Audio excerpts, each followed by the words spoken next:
ఓం ఖండం సచ్చిదానందమవాङ्మనసగోచరం ఆత్మానమఖిలాధారమాశ్రయే అభీష్టసిద్ధయే గురుర్బ్రహ్మా గురుర్విష్ణుః గురుర్దేవో మహేశ్వరः గురుः సాక్షాత్ పరం బ్రహ్మ తస్మై శ్రీ గురవే నమః. నమస్కారం గురుగారు.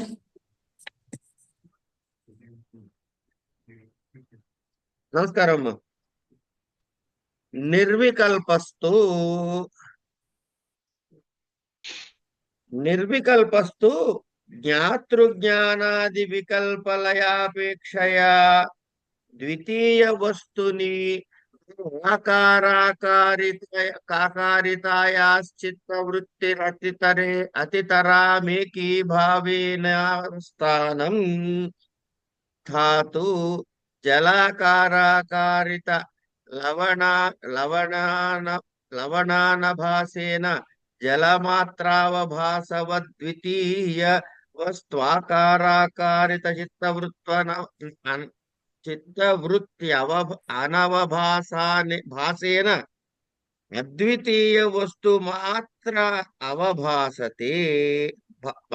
అవభాసతే తతశ్చాస్య సుషుప్తేశ్చ భేదశంకా న భవతి ఉభయత్ర వృత్యభానే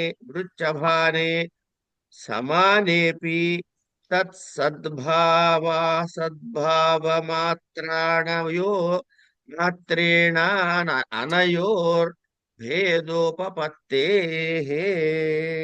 అట్లాగే అమ్మా, అలాగే చదువుతున్నాం.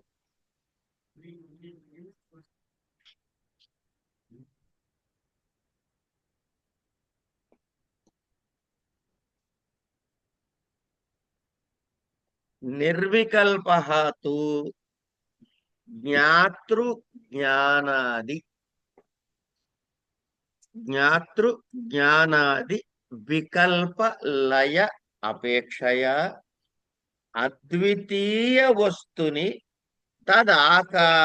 ఆకారితాయాః చిత్తవృత్తేః అతితరాం ఏకీభావేన అవస్థానం తదాతు జల ఆకారిత లవణ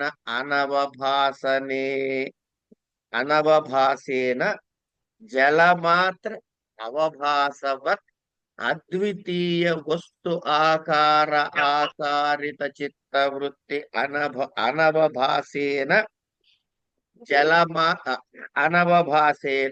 అద్వితీయ వస్తు మాత్రం అవభాసతే. తతః చ తస్య సుషుప్తేః చ అభేదశంకా న భవతి. ఉభయత్ర వృత్తి ఆభానే సమానే అపి తత్ సద్భావ అసద్భావ మాత్రేణ అనయోః భేద ఉపపత్తేః.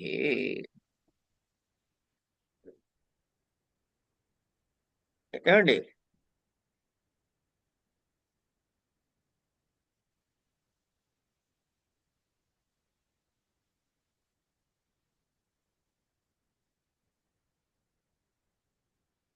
నిన్నేం చెప్పుకున్నాము అంటే పుట్టనటువంటి అజన్మ అజ అవినాశి అద్వితీయుడు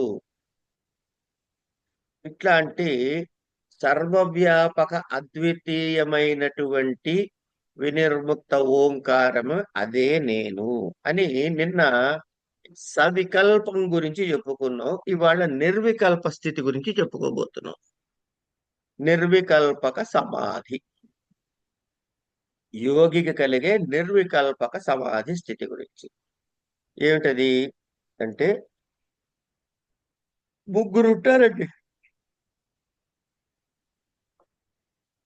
ఆ వస్తువు ఉన్నది, పరమాత్మ చైతన్యము ఉన్నది అని మనం తెలుసుకుంటున్నాం. ఎప్పుడైతే మనం పరమాత్మ చైతన్యం ఉన్నది అని తెలుసుకునే స్థితిలో ఉన్నామో, ఎవరు తెలుసుకుంటున్నారు ఇది? అంటే నేను ఏం చేస్తున్నావు? తెలుసుకుంటున్నాను. ఎలా? ఇగో ఈ పద్ధతి ద్వారా.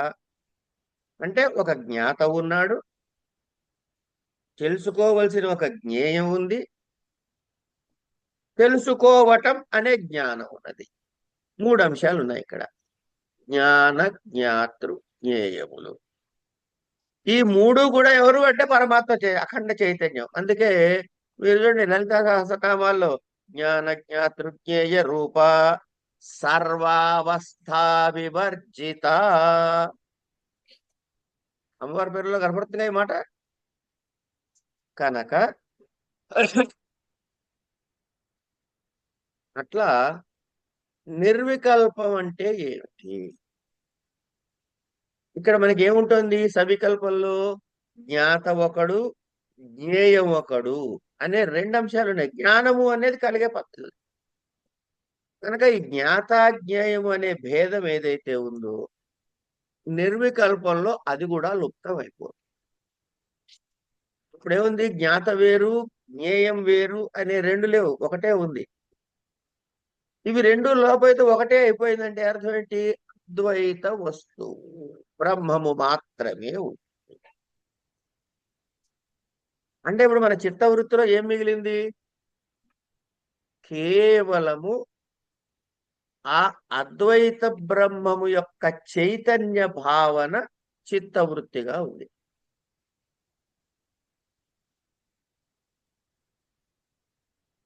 మన చిత్తవృత్తి నందు కేవలం అద్వైత భావన ఒక్కటే సమగ్రముగా.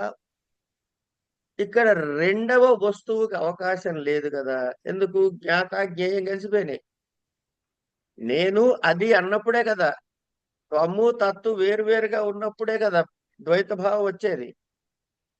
త్వము ఈజ్ ఈక్వల్ టు తత్ అని తెలిసిపోయింది మనకి. ఆ స్థితిలో ఉన్నప్పుడు నిర్వికల్ప స్థితి. దీన్నే నిర్వికల్పక సమాధి అంటారు. ఇక్కడ చిన్న మాట గమనించాలి. మాట కాదు, విషయం గమనించాలి. ఎప్పుడైతే సమస్తము పరబ్రహ్మ చైతన్యము అనే చిత్తవృత్తి కలిగిందో ఇక వేరే దానికి అక్కడ తావు లేదు. కనుక నీ చిత్తమునందు ఏ స్థితిలో ఉంది అంటే అంతా పరమాత్మ స్వరూపమే, అంతా చైతన్యమే. ఇక్కడ నువ్వు వేరేగా లేవు. ఇంకా సమాధి స్థితిలో ఉన్నాం. మన స్థితిలో నేను అన్నది కూడా లైవ్ అయిపోయింది అక్కడ. శరీరం మాత్రం ఉందండి ఓయ్. శరీరం మాత్రం ఉంది. కానీ వారి చిత్తస్థితి ఏమిటి అంటే నిర్వికల్పక సమాధి. అంటే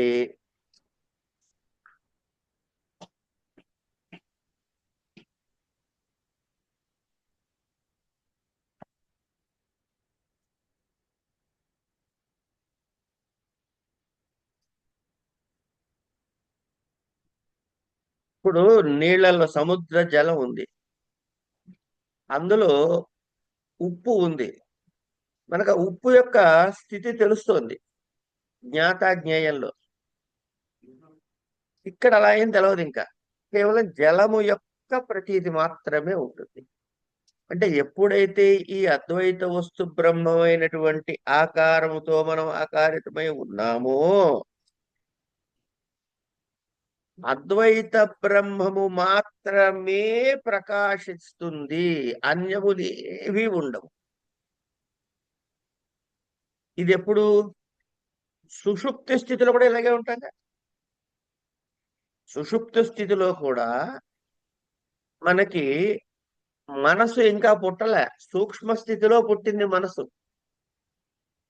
మనసు బుద్ధి అనేటటువంటివి సూక్ష్మ శరీర స్థితిలో, సూక్ష్మ ప్రపంచ స్థితిలో ఉత్పన్నమైనవి. సుషుప్తి అవస్థలో స్థూల సూక్ష్మ లయస్థానం అని చెప్పుకున్నాం. కనుక ఇక్కడ లేవు. లేనప్పుడు సరే, మరి చిత్తము అహంకారం ఏంటంటే అవి రెండు ఈ బుద్ధి మనసులో అంతర్భాగములే అని కూడా చెప్పుకున్నాం. కనుక ఎప్పుడైతే నీ దగ్గర చిత్తమే లేదు, ఇక చిత్తవృత్తి ఏంటండి? కనుక సుషుప్తి అవస్థలో కూడా నా స్థితి అదే కదా, నిర్వికల్ప స్థితేగా. సుషుప్తి అవస్థలో కూడా నేను నిర్వికల్ప స్థితిలోనే ఉన్నాను. కానీ ఏమవుతుంది, ఎవడైనా కూడా ఆ టైం అయిందిలే పాఠం చెప్పాలి 8ంటికి పడుకున్నారు ఇంకా మా వాళ్ళు లేపే వరకు నేను లేవలేదు అనుకోండి, అప్పటి వరకు సృష్టిలో ఉన్న పరిస్థితి ఏమిటి నాకేం తెలియదు ప్రపంచంతో, నిర్వికల్పమే అక్కడ. కానీ అసలు నిర్వికల్ప సమాధికి సుషుప్తికి ఒక చిన్న భేదం ఉంది. ఏమిటది అంటే, నిర్వికల్పక సమాధేమో తత్వ పదార్థము, సుషుప్తి స్థితి ఏమన్నా అసత్ పదార్థము. ఎందుకు, ఇక్కడ అజ్ఞానాదితో కూడినటువంటి పరబ్రహ్మ చైతన్యము కనుక ఇది అసతే. ఇక్కడ సృష్టి ప్రారంభం అయిపోయింది కనుక సృష్టి అంటే ఆయనవుడు అజ కనుక దీనికి దానికి స్థితి ఒకలాగా ఉన్నప్పటికీ సుషుప్తికి దీనికి అభేదమే కదా అంటావేమో. అలా అభేదం కాదు నాయన, దీనికి దానికి ఒకే రకమైన అనుభవం ఉన్నా ఈ రెండిట్లో సమానం కానిది ఏమిటయ్యా అంటే సద్భావము అసద్భావము. ఈ రెండే దీనికి తేడా. కనుక సవికల్పక నిర్వికల్పక భేదాలతో సమాధి రెండు ప్రకారాలని చెప్పుకుని, సవికల్పక సమాధి స్థితిలో సాధకుడు జ్ఞాత జ్ఞానము జ్ఞేయము అనే 3 భేదాలతో ఉండి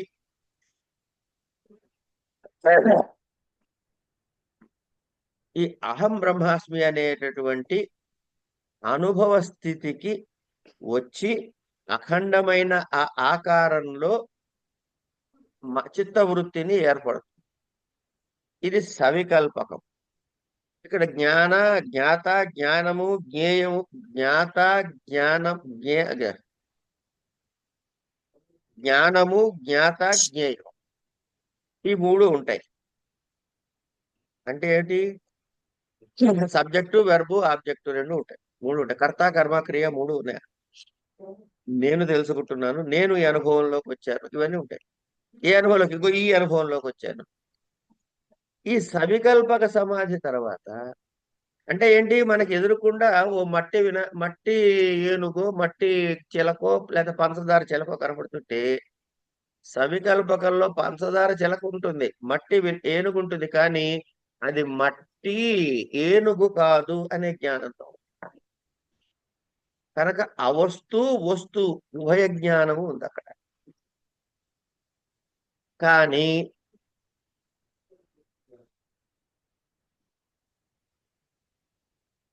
నిర్వికల్పకంలో ఇవేవి ఉండవు.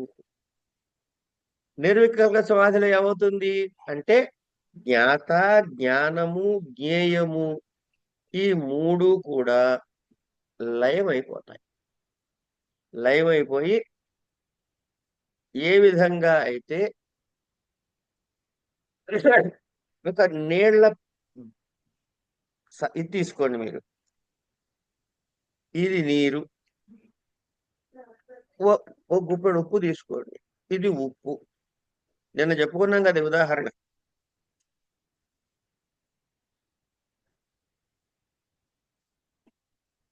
అందులో వేయనప్పుడు వేరువేరుగా కనపడ్డాయి, వేసేస్తే ఉప్పు నీళ్లు అంటాం. కానీ ఉప్పు ఎక్కడుందో చూపించవయ్యా అంటే ఇక్కడ ముట్టుకున్నా ఉప్పు ఉంటుంది. అంటే సర్వవ్యాపకమైంది, సర్వవ్యాపకమైపోయింది. అంటే పూర్ణముగా అందులో కలిసిపోవటం చేత దీని యొక్క ఈ ఉప్పు యొక్క ప్రతీతి మనకి విడిగా కలగదు. ఏం కనపడుతుంది, జలం మాత్రం కనపడుతుంది. సరిగ్గా అలాగే నిర్వికల్పక సమాధిలో కూడా మనకి ప్రపంచం కనపడదు, కేవల పరబ్రహ్మ అద్వైత వస్తు అనుభవము ఆ ఆకారమే చిత్తవృత్తిగా కలిగి మిగతా అవి కనపడవు. ఇది అయిన తర్వాత ఏమంటున్నాడు మరి, సుషుప్తిలో కూడా నా పరిస్థితి ఇదే కదండి. అంటే కాదు నాయన, నిర్వికల్పక సమాధికి సుషుప్తికి ఏదైతే చిత్తవృత్తి కలుగుతుందో ఇవి రెండిట్లో చిన్న భేదం. ఏమిటది? సుషుప్తిలో కూడా నిర్వికల్పక సమాధిలో కూడా నీకు భిన్నత్వం యొక్క ఆభాస ఉండదు. కానీ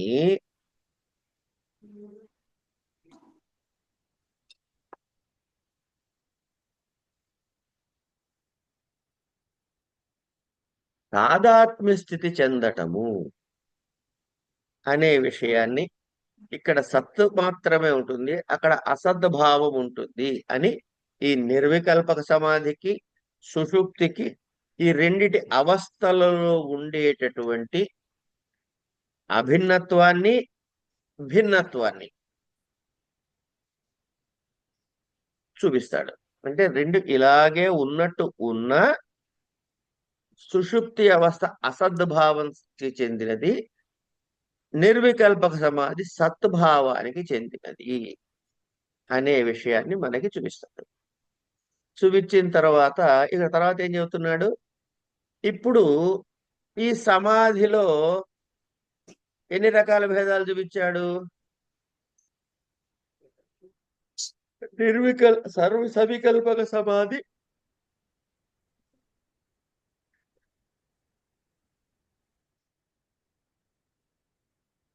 నిన్న ఒక ఫంక్షన్ జరిగిందండి. బాగా ఒళ్ళు తొక్కేసినట్టు అలసట అయిపోయింది నిన్న. బాగా లేట్ గా కూడా పడుకోవడం జరిగింది. అందుకని వాళ్ళకి కొంచెం బద్ధకం అనిపించింది. ఒక్క నిమిషం అండి, రికార్డింగ్ ఆపుతా. ఇప్పుడు మన దగ్గర రెండు సమాధులు ఉన్నాయి. ఏమిటవి? నిర్వికల్ప సమాధి, సవికల్పక సమాధి. అస్యాహ అంగాని అని చెప్పబోతున్నాడు ఇక్కడ. అంటే సమాధి అనేటటువంటి దీనికి ముందు సమాధి యొక్క భేదాలు చెప్పాడు, సవికల్పక నిర్వికల్పక అని. ఇప్పుడు ఆ సమాధి భేదాలలో సమాధి అనే స్థితి యొక్క అంగాలు, ఉపాంగాలు చెప్పబోతున్నాడు. అంగము అంటే దాన్ని సాధించటానికి కావలసినవి, ఈ అంగాలు సాధించడానికి కావలసిన దాని అటెండెన్స్, మెయిన్ సబ్బు ఇవన్నమాట. అస్యాంగాని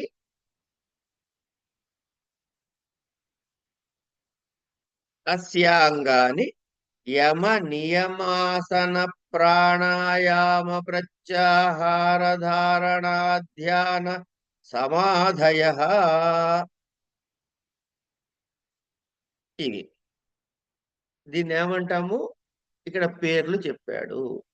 దీన్ని ఏమంటారు? పేర్లు చెబితే ఉద్దేశము, తర్వాత లక్షణము, తర్వాత ప్రమాణము. అప్పుడు మనకి వస్తు సిద్ధి కలుగుతుంది. ఇదేగా చెప్పాను. ఎక్కడ? తర్క భాషలో చెప్పుకున్నాం. అస్యాంగాని యమ నియమాసన ప్రాణాయామ ప్రత్యాహార ధారణ ధ్యాన సమాధయ అని. తత్ర ఇప్పుడు యమ అంటే ఎవడో చెబుతున్నాడు.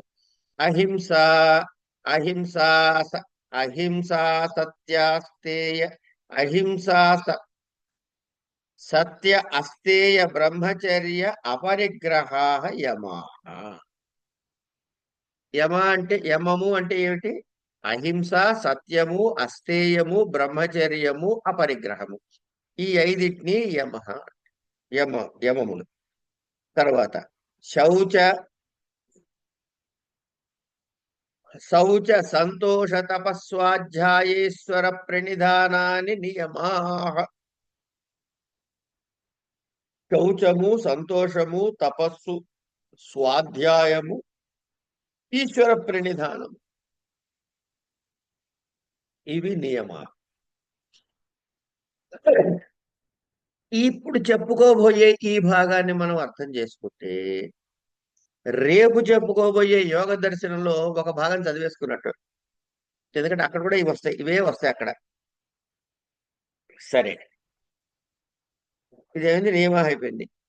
కరచరణ కరచరణాది సంస్థాన విశేష లక్షణాన్ని.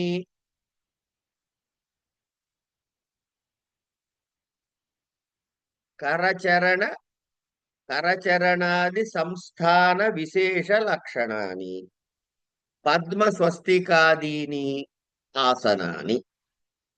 అంటే చేతులు కాళ్ళు ఉంచే పద్ధతులు విశేషముగా రకరకాలుగా పెట్టడం అనే లక్షణాలతో పద్మాసనం అని, స్వస్తికాసనం అని, పద్మ స్వస్తికాదీని అనేక ఆసనాలు ఉన్నాయి. ఆసనాన్ని అయిన తర్వాత ఏమేమి వచ్చాయి? యమ నియమ ఆసన అయిపోయింది. ఇప్పుడు ప్రాణాయామ దగ్గరకు వచ్చాడు. ప్రాణాయామం ఏమంటున్నాడు?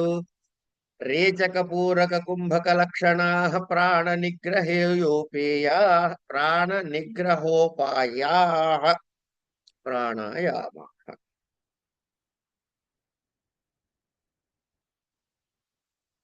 ఇంద్రియాణం ఇంద్రియాణం ఇంద్రియాణం స్వస్వ విశేషేభ్య ప్రత్యాహరణం ప్రత్యాహార.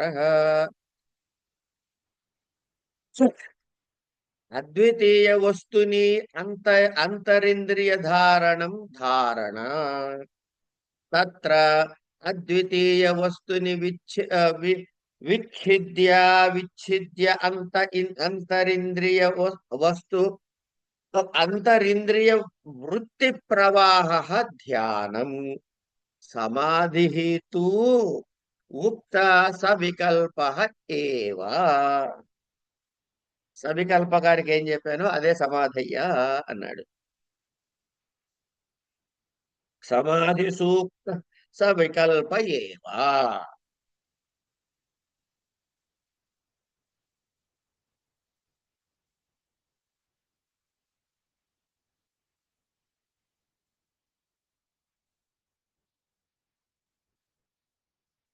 యమ నియమ ఆసన యమ నియమ ఆసన ప్రాణాయామ ప్రత్యాహార ధారణ ధ్యాన సమాధి. ఎన్ని వచ్చాయి? 8 వచ్చాయి. ఈ 8ని ఏమన్నాము? 8 అంటే అష్ట. ఇవేమిటన్నాము? అంగములు అన్నాము. దేనికి? సమాధికి. కనుక సమాధి అంగములు ఎన్ని? 8. కనుక అష్టాంగాలు. అష్ట అంగ యోగములేని. అంచేత ఇవి మెయిన్ కాదు. నిర్వికల్పకమో సవికల్పకమో సాధించటానికి కావలసినటువంటి ఇవి ఉపయుక్తమైనటువంటివి మాత్రమే. ఇప్పుడు మనం ఏం చేస్తున్నాము? బయట బోర్డు చూసినా, పేపర్ చూసినా, లేకపోతే ఇప్పుడు అంతా సోషల్ మీడియా కాబట్టి అడ్వర్టైజ్మెంట్ చూసినా అన్ని ఈ శరీరాన్ని ఇరగదీసి రకరకాలుగా మడతలు పెట్టి చేసేవే దీనికి యోగా అని పేరు పెట్టేస్తాడు. ఇష్టం వచ్చిన పేర్లు, ఇంకా కుర్చీ యోగము, సోఫా యోగము, ఒక పేరు కాదు. ఇక్కడ మనసు లింక్ ఎక్కడైనా ఒక్క అడ్వర్టైజ్మెంట్ లోనే మీకు కనపడిందా? యోగం అంటే ఏంటి? మనసు శరీరము రెండు కలిపి అనుసంధానం చేసి రెండింటిని లయం చేసి పరమాత్మ చైతన్యాన్ని గుర్తించడం మాత్రమే యోగము అని అన్నట్లయితే అసలు వీటికి యోగం అని పేర్లు పెట్టే అర్హత ఉందంటారా? నేను యోగా క్లాస్ లో చేరానండి అంటాం మళ్ళీ పైగా. సరే పక్కకు పెట్టిన అదంతా, లెట్ మీ నాట్ డీవియేట్. ఇంతకీ యమ నియమ ఆసన ప్రాణాయామ ప్రత్యాహార ధారణ ధ్యాన సమాధి అనేటటువంటి ఈ 8 యమహ అంటే ఏమిటి? ఇక్కడ జాగ్రత్తగా మీరు పట్టుకోవలసిన కొన్ని విషయాలు ఉన్నాయి. ఏమిటవి అంటే, సాధన చతుష్టయం దగ్గర ఉన్నాం కదా. సాధన చతుష్టయంలో మూడోది ఏమిటి? శమాది షట్క సంపత్తి. శమాది షట్క సంపత్తి అన్నాడు. అంటే ఏంటి? శమము దమము ఇవన్నీ చెప్పాడు అక్కడ. శమము అంటే ఏమిటి? మనసుని నియంత్రించుట. దమము అంటే ఇంద్రియములను నియంత్రించుట. ఈ రెండు గుర్తున్నాయి కదా. మొట్టమొదటి దేని గురించి చెప్పాడు? మనసు గురించి చెప్పాడు. తర్వాత ఇంద్రియాల గురించి చెప్పాడు. ఇప్పుడు ఇక్కడికి రండి. యమ నియమ ఆసన. యమ అంటే ఏమిటి? అహింస, సత్యము, అస్థేయము అంటే దొంగతనం చేయకపోవటము, బ్రహ్మచర్యము, అపరిగ్రహము అంటే అడుక్కోవటం అన్నమాట. ఇది యమములు అన్నాడు. ఇవన్నీ దేంతో చేస్తారండి? మనసుకి సంబంధించిన అంశాలు ఇవి. తర్వాత శౌచము, సంతోషము, తపస్సు, స్వాధ్యాయము, ఈశ్వరు యొక్క ప్రణిధానము, ఇవి నియమాలు అన్నాడు. ఇవన్నిటికీ యాక్షన్స్ ఉన్నాయి ఇక్కడ. అంటే ఇంద్రియ వ్యాపారం ఉంది ఇక్కడ. చూడండి, ఆ రెండింటికి లింక్ ఎట్లా సరిపోతుందో గమనించండి. అట్లాగే చేతులు కాళ్ళని ఒకానొక స్థితి విశేషములో ఇట్లా పెడతావా, ఇట్లా పెడతావా, ఇట్లా పెడతావా, ఇట్లా నీ ఇష్టం అది. వీటితో ఉండి వాటికి పేర్లు పెట్టాం. ఇలా పెడితే ఈ పేరు, అలా పెడితే ఆ పేరు అని. అంతే. పేరు మార్చుకున్నా మనకే అభ్యంతరం లేదు. ఎందుకంటే మనం ఇప్పుడు చాలా జ్ఞానవంతులం అయిపోయాము. నామరూపాలు కేవలం అసత్యము, కేవలం పరమాత్మ ఒక్కటే సత్యం తెలిసిపోయిన వాళ్ళం కదా మనం. సరే, పద్మాసనము, స్వస్తికాసనము, ఇట్లాంటి రకరకాల ఆసనాల పేర్లు ఉన్నాయి. ఇది దేనికి సంబంధించింది? యమ నియమ ఆసన. తర్వాత ప్రాణాయామం. ప్రాణాయామం అంటే ఏమిటి అంటే రేచకము వదులుట, పూరకము అంటే లోపలికి పీల్చుట, కుంభకము అంటే లోపలికి పీల్చింది ఆపుట, తర్వాత మళ్ళీ ఏమిటి వస్తుందండి? రేచకం. ఇలా ఈ లక్షణాలతో ఉంటే దీన్ని ప్రాణమునను అంటే ప్రాణము అంటే వాయువు అండి. ఇక్కడ ప్రాణము అంటే వాయు, లోపల జరిగే వాయు సంచారం, ఊపిరి. ఏమండి? ఇది నియంత్రించటము. మామూలుగా వదిలేస్తే మనము నిత్యం ఏ పని చేయకుండా, ఇప్పుడు మీతో మాట్లాడుతున్నా, మీరు నా మాట వింటున్నారో, నిద్రపోతున్నామో, ఏదో చేస్తున్నాము, లేకపోతే వంట చేసుకుంటూ ఉంటాము. కనుక పాపం వీళ్ళు వంట చేసుకుంటున్నాడు, వీడు పాఠం చెబుతున్నాడు అని నా ఊపిరి లోపలికి వెళ్ళటం, బయటికి రావడం ఆగుతుందా? ఆగట్లా. అది ఆగితే మనం లేనట్లు లెక్క. కనుక ఊపిరి తన పని తాను చేసుకుంటూ పోతుంది. ఉచ్ఛ్వాస నిశ్వాసాలు జరుగుతూనే ఉన్నాయి. దాన్ని నియంత్రించడం ప్రాణాయామం. కరెక్ట్ గా చెప్పాలంటే ముందేం చెప్పాడండి? రేచకం, పూరకం, కుంభకం అని చెప్పాడు. ముందు రేచకం ఎందుకు చెప్పాడండి? ముందు లోపల వదిలేస్తే కదా మళ్ళీ పూరించడానికి. కనుక ఇది చాలా సింపుల్ గా అర్థమయ్యేలా చెప్పాలంటే, ఫస్ట్ ఇయర్ ఫస్ట్ సెమిస్టర్ లో చదువుకున్నవన్నీ అని వదిలేసి మర్చిపోయి, ఫస్ట్ ఇయర్ సెకండ్ సెమిస్టర్ లో చదువుకుంటున్న సబ్జెక్ట్ ని పూరించి ఆపుకోవాలి. ఎప్పటి వరకు? మళ్ళీ పరీక్షల వరకు. పరీక్షల్లో ఏం చేయాలి? రేచకం. వదిలేసాం. మళ్ళీ ఇంకేం ఉండకూడదండి బుర్రలో, ఖాళీగా ఉండాలి మళ్ళీ. ఎందుకు? సెకండ్ ఇయర్ ఫస్ట్ సెమిస్టర్ చదువుకోవాలి కాబట్టి. ఇదే ప్రాణాయామం అంటే. కనుక మన వాళ్ళ నుంచి ఎగ్జామ్ ప్రాణాయామ ఇంత నేను ఎప్పటి నుంచో దీన్ని ప్రవేశపెట్టా, ప్రాణాయామ టెక్నిక్ ఆఫ్ ఎడ్యుకేషన్ అని. అంటే ఆఖరిలో పరీక్ష ముందు చదువుతారే వాళ్ళకి ఇది. సరే, ప్రాణాయామం అయిపోయింది. ఇది అయిన తర్వాత మనం ఏం చేస్తున్నాము? ఇంద్రియ వ్యాపారం ఏమిటి? ఇంద్రియ వ్యాపారం ఏం చేస్తుంది? ముందు జ్ఞానేంద్రియం వెళ్తుంది, కన్ను. మంచి జిలేబీను, లేకపోతే ఇంకోటి ఏదో పువ్వును, వస్తువును చూస్తుంది. అప్పుడు మనసు ఏం చేస్తుంది? దాన్ని ఏదో చేస్తుంది. ఇప్పుడు ఆ మనసుని ఏం చేసాం? కట్టి పారేసాం. సరే, ఇవన్నీ మనసు ఏం చేసిన తర్వాత చూద్దాం. ఈ ఇంద్రియ వ్యాపారం వెళ్ళక చూసుకుంటే మళ్ళీ కర్మేంద్రియాలు వెళ్ళి దాన్ని తేవడమో చేసింది. ఇలా ఈ ఇంద్రియాలని వాటి వాటి విషయముల మీదకి వెళ్ళనీయకుండా ఆపటము. వెళ్ళనీయకుండా ఆపటము ప్రత్యాహారం. ఏమండి? వెళ్తున్న దాన్ని వెనక్కి లాక్కొచ్చి కూర్చోబెట్టడం అనమాట.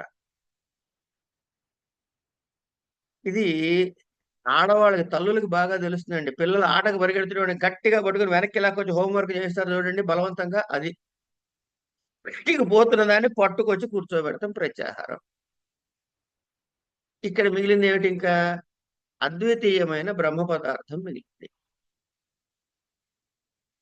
ఈ అద్వితీయము బ్రహ్మ పదార్థము ఒక్కటే ఉన్నది రానాయన అనేటటువంటి విషయం మీదికి ఇప్పుడు ఇంద్రియాలను పట్టుకొచ్చి లోపల కట్టేసాం. ఇప్పుడు ఇంద్రియాలు బయటికి పోవట్లే. ఇవి బాహ్యేంద్రియాలు. ఏది? కర్మేంద్రియ, జ్ఞానేంద్రియాలు, బాహ్యేంద్రియాలు. కానీ అంతరింద్రియాలు ఉన్నాయి 4. అంతఃకరణ చతుష్టయం, మనోబుద్ధి చిత్తాహంకారాలు. సరే, అహంకారాన్ని కాసేపు పక్కకు పెట్టండి. మనస్సు, బుద్ధి, చిత్తము, వీటిని అద్వితీయ పరబ్రహ్మ చైతన్యము మీదనే లగ్నమై ఉండేలా చేయటమే ధారణ.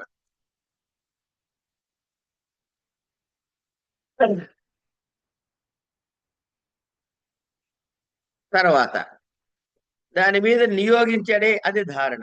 ఇక అక్కడ అది జారిపోకుండా బుద్ధి మళ్ళీ ఏం చేస్తుంది? బయటికి పరిగెట్టడానికి ప్రయత్నం చేస్తూ ఉంటుంది. దాన్ని అక్కడే ఆపి నిలబెట్టి ఉంచి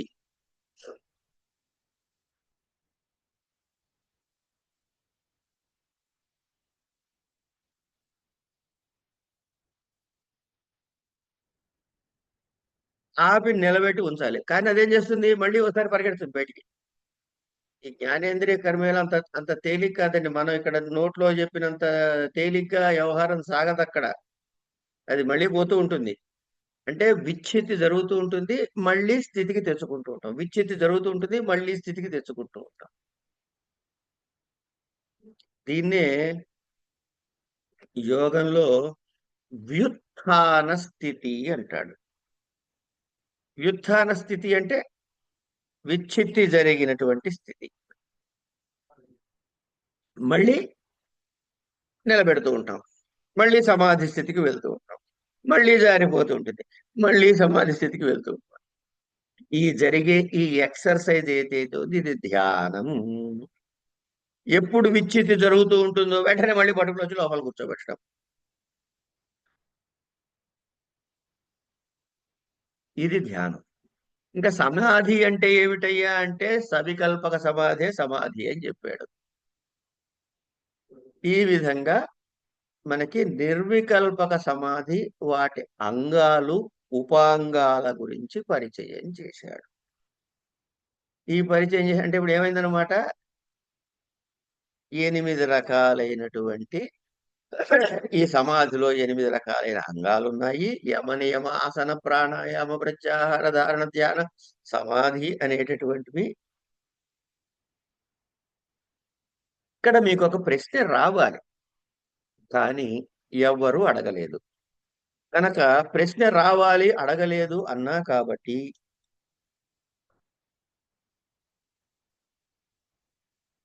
ఇప్పుడు ఒక అవకాశం. ఏమన్నా ప్రశ్న వేస్తారా?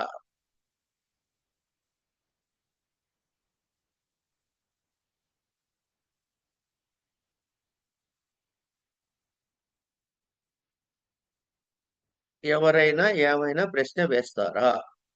లేకపోతే అద్వైత స్థితిలో ఉండి మీ ప్రశ్న నేనే వెయ్యనా?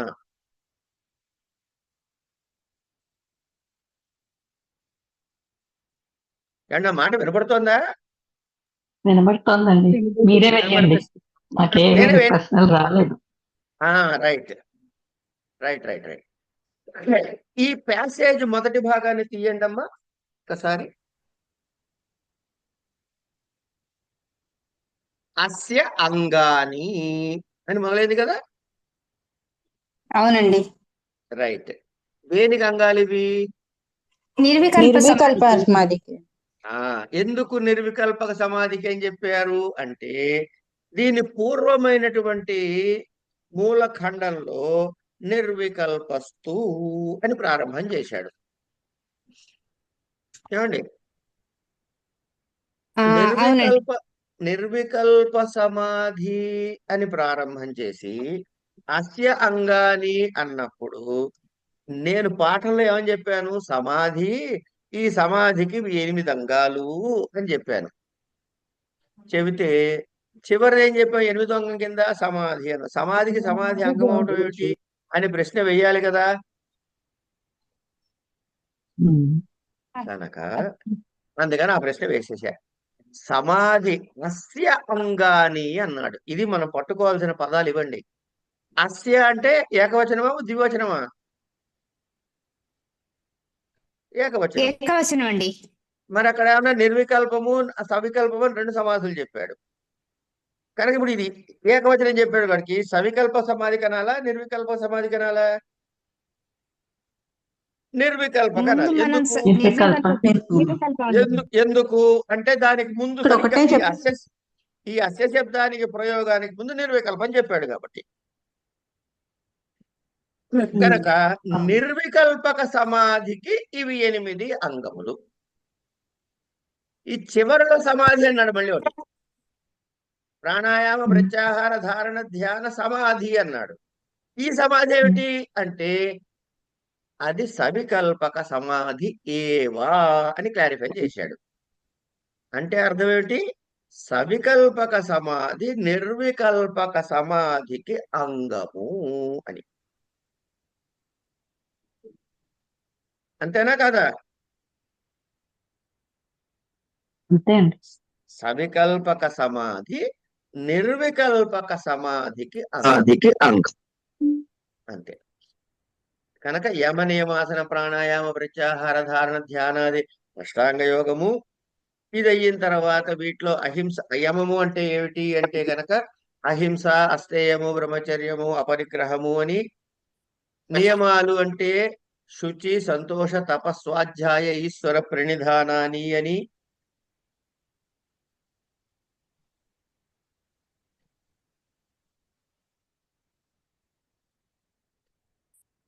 రెండో ప్రశ్న వేయమంటారా? వేయాలిగా. మీరు ఒక ప్రశ్న చెప్పారు, రెండో ప్రశ్న వేయమంటారా? మరి మీరు ద్వైతము నాది అద్వైతము చెప్పండి. ఇప్పుడు నిర్వికల్ప సమాధికి అష్టాంగాలని చెప్తూ చివరి అంగం సమాధి సవికల్ప సమాధి అన్నాడు కదా? చెప్పండి. అవునా కదా? ఇప్పుడు సవికల్ప సమాధి అంటే మళ్ళీ జ్ఞాత జ్ఞేయము జ్ఞానము మళ్ళీ దాని దగ్గరికి వెళ్తున్నాడు. సమాధి అంటే సవికల్ప సమాధి అంటే ఆహా, మీ అలా కాదు. నిర్వికల్పక సమాధి సాధించాలి అంటే ఇవి ఉండాలి అని అర్థం కదా. అవును. కనుక ఈ మళ్ళీ ఇదే ఆర్డర్ పట్టుకోవాలి మీరు. అంటే ఇక్కడ మనం అర్థం చేసుకోవాల్సిన విషయం ఏంటంటే యమ నియమాసన ప్రాణాయామ ప్రత్యాహార ధారణ ధ్యాన వరకు మీరు ముందు సాధిస్తే జ్ఞాత ఉండి జ్ఞేయం ఉండి జ్ఞానం ఉండేటటువంటి నిర్వికల్పక సమాధి స్థితికి వస్తారు. సరే, సవికల్పక సమాధి స్థితికి వస్తారు. దాని తర్వాత ఎలివేట్ అయి నిర్వికల్పక సమాధి స్థితికి చేరుకుంటారు. గుర్రం ముందో బండి ముందో లాగా లేదు లేదు. సవికల్ప సమాధి ఆగండి. సవికల్ప సమాధి నుంచి మనం నిర్వికల్ప సమాధికి వచ్చాం. ఆ, వచ్చేప్పుడు జ్ఞాత జ్ఞేయము జ్ఞానము వదిలేసాం, అవును నిర్వికల్పంలోకి వచ్చేసాం. అవును. మళ్ళీ వెనక్కి వెళ్ళి ఇది పట్టుకుంటామేంటి? ఆ మంచి మాట గారు. ముందు ఖండం తీయండి ఒకసారి. ముందు ఖండం తీయండి. నిర్వికల్పస్తుకి ముందు ఖండం తీయండి ఒక్కసారి.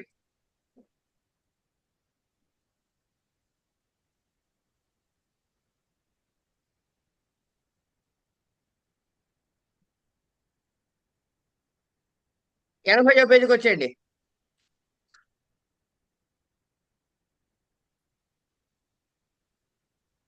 ప్రియా,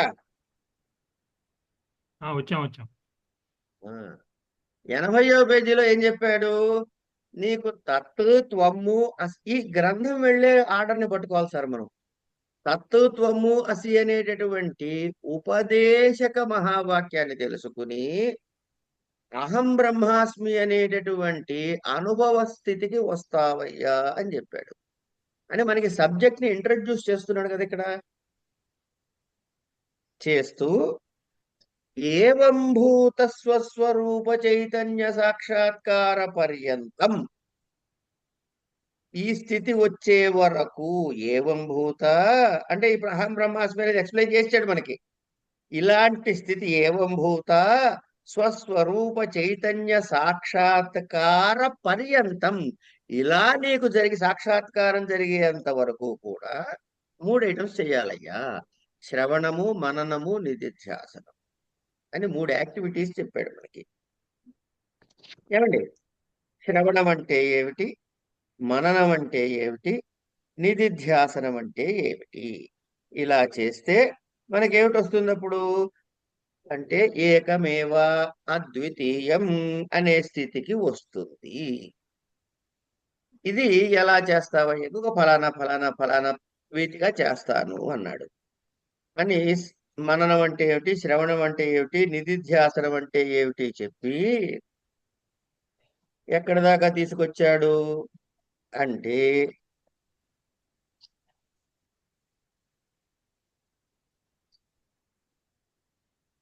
సమాధి వరకు 85వ పేజీకి రావాలి. 85వ పేజీకి వచ్చి మననంతు శృతస్యాద్వితీయ వస్తును విన్నటువంటి శ్రవణంలో విన్నటువంటి దానిని మననం చేస్తూ ఉంటే ఏమిటవుతుంది అని అద్వితీయమైనటువంటి వస్తు సజాతీయ ప్రత్యయ ప్రవాహో నిధిధ్యాసనం అని చెప్పి సమాధిర్ద్వివిధ అని ఇక్కడ మనకి సమాధిని పరిచయం చేశాడు ఫస్ట్ టైం. ఎన్ని రకాలయ్యా సమాధులు? 2 రకాలు, సవికల్పక నిర్వికల్పశ్చేతి అని. తర్వాత సవికల్పక నామ జ్ఞాతృజ్ఞానాది వికల్ప లయ అనపేక్షయ ద్వితీయ వస్తుని రెండవ వస్తువుని చూస్తూ దానిలో ఏకత్వాన్ని నువ్వు దర్శిస్తావు. అలాగే ఎట్లా మృణ్మయమైనటువంటి మట్టితో చేసిన ఏనుగును చూసినలాగా ఇప్పుడు నీకు ఏది కనపడుతోంది? ఏనుగు బొమ్మ కనపడుతోంది, మట్టి కనపడుతోంది. ఈ 2 సవికల్పకమయ్యా అన్నాడు. కానీ ఇది ఎలా సాధించాలి అనే అంశం చెప్పలేదు. ఈ సవికల్పక సమాధికి నీ రిక్వైర్డ్ ప్రోడక్ట్స్ ఇగో ఇవాళ మనము చక్కగా వంకాయ అల్లం పెట్టిన కారం కూరం చేద్దాము ఇవో చెప్పుకుంటారు. ఎలా చేయాలంటే ఒకసారి వెంటనే వెళ్ళి ఇవన్నీ పట్టరా అని చెప్తారు చూసా. సరిగ్గా అదే ప్రొసీజర్ ఇక్కడ. నిర్వికల్పకం అంటే ఏమిటి అంటే ఇది కూడా లయమైపోతుంది. అంటే సుషుప్తి స్థితికి మరి నిర్వికల్పం ఒకేలా ఉంది కదండి అని బుగ్గం చేయబెట్టుకుంటే లేదు నాయన, దానికి దీనికి సద్భావము అసద్భావం అనే భేదం ఉన్నది అని చెప్పాడు. ఇప్పుడు ఏం చేయాలి? నిర్వికల్పక సమాధి స్థితి రావాలంటే ఏం చేయాలి నేను అంటే సవికల్పాన్ని వదిలేలేంగా, సమాధి స్థితి చెప్తున్నాడుగా. ఈ నిర్వికల్పక సమాధి స్థితి ఏం చేయాలి అంటే వంకాయలు తేవాలి, అల్లం తేవాలి, పచ్చిమిరపకాయలు తేవాలి, ఏవో చెప్తాడు వరుస. అట్లా వరుస చెబుతున్నాడు. ఏం చెప్పాడు? మనస్సు యమ నియమాసన ప్రాణాయామ ప్రత్యాహార ధారణ చేసి సవికల్పక సమాధి స్థితికి వచ్చి అది కూడా రాలిపోయి నిర్వికల్పక సమాధి స్థితికి చేరుకుంటారు అని మనకి ఎక్స్ప్లెయిన్ చేస్తున్నాడు. అంచేత గుర్రాన్ని తీసుకెళ్లి బండిని తీసుకెళ్లి గుర్రం ముందు పెట్టట్లే. గుర్రము వేరుగా ఉన్నది, బండి వేరుగా ఉన్నది, 2 తెచ్చి కట్టేసి చూపిస్తున్నాడు అంతే బండి రూపములో. గుర్రమును గుర్రముగా చెప్పి బండిని బండిగా చెప్పి 2 కలిపి గుర్ర బండిని చేశాడు. ఇప్పుడు యమ అంటే ఏమిటి? ముందు అహింస, సత్యము, అస్తేయము, బ్రహ్మచర్యము, అపరిగ్రహము అని చెప్పాడు. నియమాలంటే ఏం చేయాలి? శుచి, సంతోషము, తపస్సు, స్వాధ్యాయము, ఈశ్వర ప్రణిధానము. ఆసనం అంటే ఏమిటి? పద్మాసనం, స్వస్తికాసనం ఇట్లాంటివన్నీ. చేతులు కాళ్ళని రకరకాలుగా పెట్టడం అన్నదే ఆసనము అని చెప్పి తర్వాత ప్రాణాయామము ఊపిరి యొక్క నియంత్రణ, ప్రత్యాహారము అంతఃకరణమును బ్రహ్మముమైన లగ్నము చేయుట, ధ్యానము. ఈ ధ్యానం అంటే ఏమిటయ్యా అంటే ఈ అంతఃకరణ ఎక్కడెక్కడైతే ఆగి ఆగి వెళ్తూ ఉంటుందో అలా మళ్ళీ పరబ్రహ్మ వైపు మళ్ళీ దాన్ని ప్రవర్తించేలా చేయటం అనేది ధ్యానము. తర్వాత ఏమొస్తుంది ఇలా చేస్తే? నిర్వికల్పక సమాధి రాదు, సవికల్పక సమాధి వస్తుంది. సవికల్పక సమాధి అంటే ఏమిటి? జ్ఞాత ఉంటాడు, జ్ఞానం ఉంటాడు. ఈ భేదము ఆభాస, ఇవి 2 వేరు వేరు కాదు అనేటటువంటి స్థితికి వస్తాం.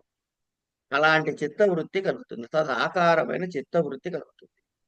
తర్వాత ఇది కూడా లయమైపోయి నిర్వికల్పక స్థితికి వచ్చి నేనే బ్రహ్మమును చైతన్యము అనే స్థితిలో నిలిచిపోతాడు అని నిర్వికల్పక సమాధి చెప్పాడు. ఇక్కడికి వీటి లక్షణాలు చెప్పాడు. ఇది అయిన తర్వాత చాలా సింపుల్ అండి. తర్వాతి భాగం చాలా సింపుల్. ఏమిటి? దీనిలో పెద్ద ఎక్స్ప్లెయిన్ చేయాల్సిన విషయాలు ఉండవు. ఏం ఉండవు అంటే ఇప్పుడు మనకి ఏమేం చెప్పాడు? యమ నియమాసన ప్రాణాయామ ప్రత్యాహార ధ్యానాసన అంకారం చెప్పాడు కదా. వీటిని అహింస అంటే ఏమిటి, సత్యం అంటే ఏమిటి, అస్థేయం అంటే ఏమిటి, అపరిగ్రహము అంటే ఏమిటి వివరాలు తెలుసుకున్న తర్వాత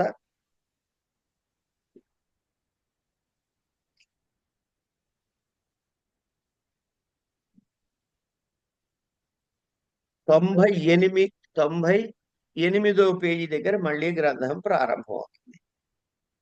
ఏమని? ఏవం అస్యాంగినో. ఇప్పుడు మీ పుస్తకంలో అంటే 90 నుంచి 98వ పేజీ వరకు కూడా మీ గ్రంథంలో ఏమిస్తాడు? అహింస. అహింస అంటే మనస వాచ కర్మణ ఎవరిని నొప్పించకుండా ఉండటం. వాంగ్మనఃకాయైః పర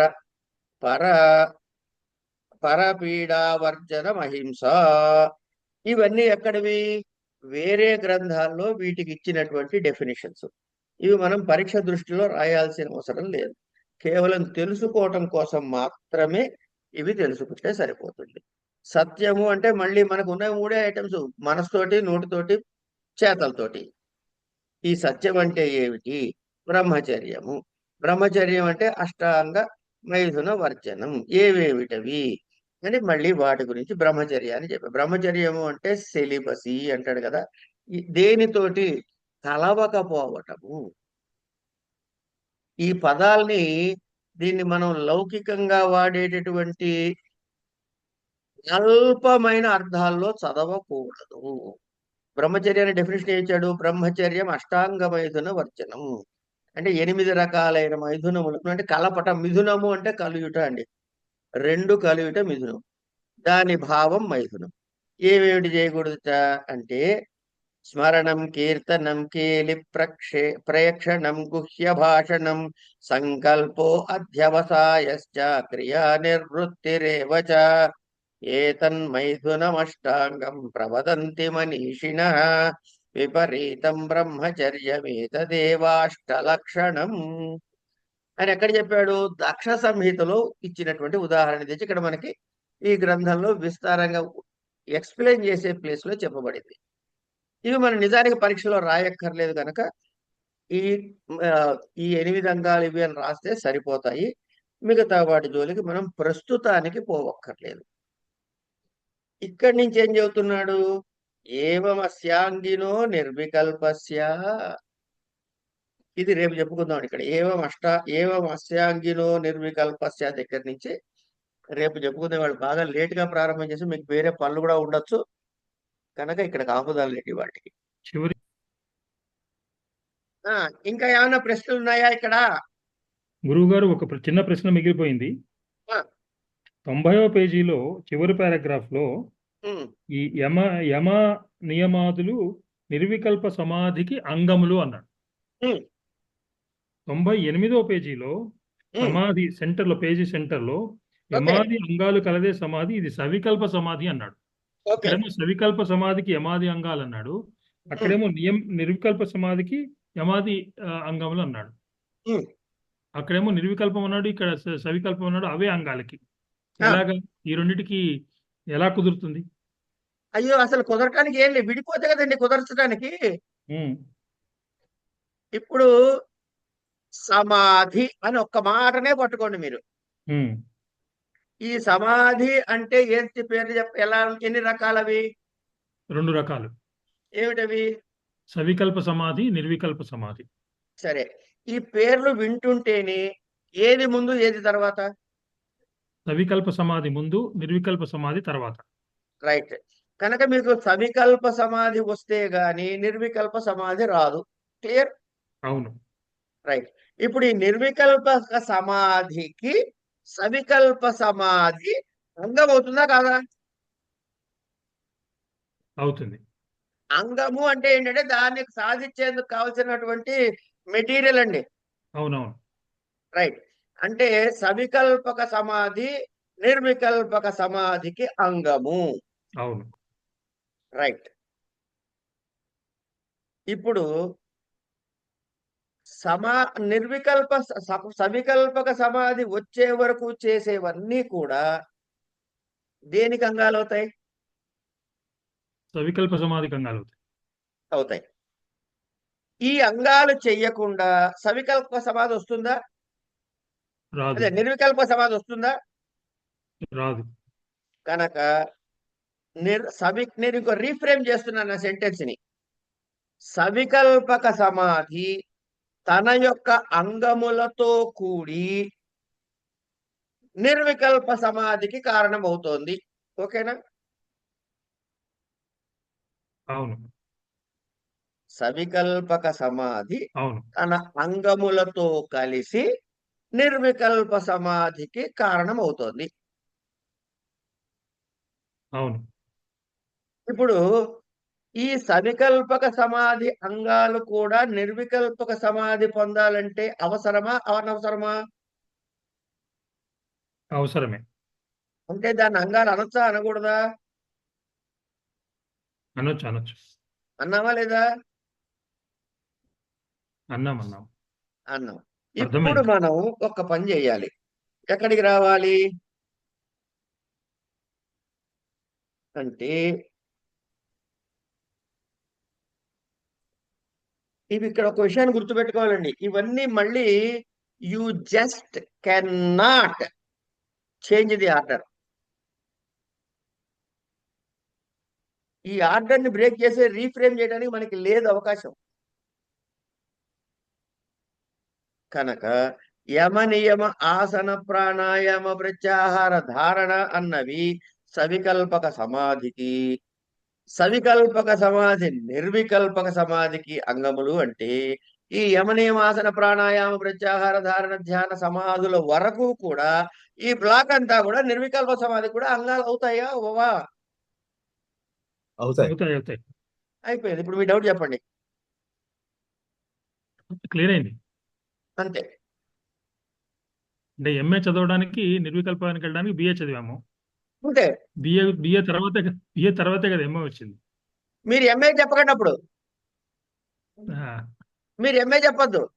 ఆ, రీఫ్రేమ్ చేద్దాం మళ్ళీ మీ ఉదాహరణని. ఆ. నేను డాక్టర్ కోర్స్ చదవాలి అంటే ఏం చేయాలి? ఇంటర్మీడియట్ లో బైపీసీ తీసుకోవాలి. అవును. ఏమండి? డాక్టర్కి ఇంటర్మీడియట్ ఇంటర్మీడియట్ బైపీసీ అవసరం. ఇంటర్మీడియట్ లో బైపీసీ కూడా సిఈసి చదువుతాను నేను, కనుక నాకు డాక్టర్ అంటే ఇవ్వడు, రాదు కదా, డాక్టర్ రాడు. రాడు. కనుక డాక్టర్ చదవాలంటే డాక్టర్ అవ్వాలంటే నువ్వేం చేయాలి? ఇప్పుడు ఏం చేయాలి? నేను డిఎన్బి చదువుదాం అనుకున్న దగ్గర పెట్టుకుందాం మనం కాసేపు. ఉమ్, డిఎన్బి చదవాలంటే ఏం చేయాలయ్యా అంటే ముందు డాక్టర్ కావయ్యా అంటాడు. ఉమ్, డాక్టర్ కావాలంటే ఏం చేయాలయ్యా అంటే ముందు బైపీసీ తీసుకో ఇంటర్మీడియట్ లో అంటాడు. కనుక బైపీసీ తీసుకోకపోతే వీడు డాక్టర్ కాడు, డాక్టర్ అయితే గానీ డిఎన్బి చేయలేడు. అవును. కనుక యమనియమాసనాలు ఉంటే గానీ వీడు సవికల్ప సమాధి స్థితికి రాడు, సవికల్ప సమాధి వస్తే గానీ నిర్వికల్ప సమాధి స్థితికి ఎదగడు. అవును. అంతే. ఆ పేరులోనే ఉన్నాయండి చాలా సరదాగా. సవికల్పము, ఆ వికల్పాలు అందులో ఉన్నాయి. జ్ఞాత, జ్ఞేయము, జ్ఞానము. నిర్వికల్పంలో ఈ మూడు పోతాయి. ఈ వికల్పాలు సవికల్పం పోయి వికల్పాలు పోతాయి. నిర్వికల్పం అవుతాయి, కల్పాలు పోతాయి. వాళ్ళు తీసేశారు కాబట్టి నిర్వికల్పము అన్నాం. నిర్వికల్పము అన్న అది వికల్పాలు తీసేశాడు. తీసేశారు. సవికల్పం ఉంటే సవికల్ప సమాధి అయింది. ఆ వికారాలు ఇంక్లూడింగ్ పోతే, వికల్పం పోతే నిర్వికల్పం అయింది. అంతే. ఇంతే అండి. బాగుంది సార్.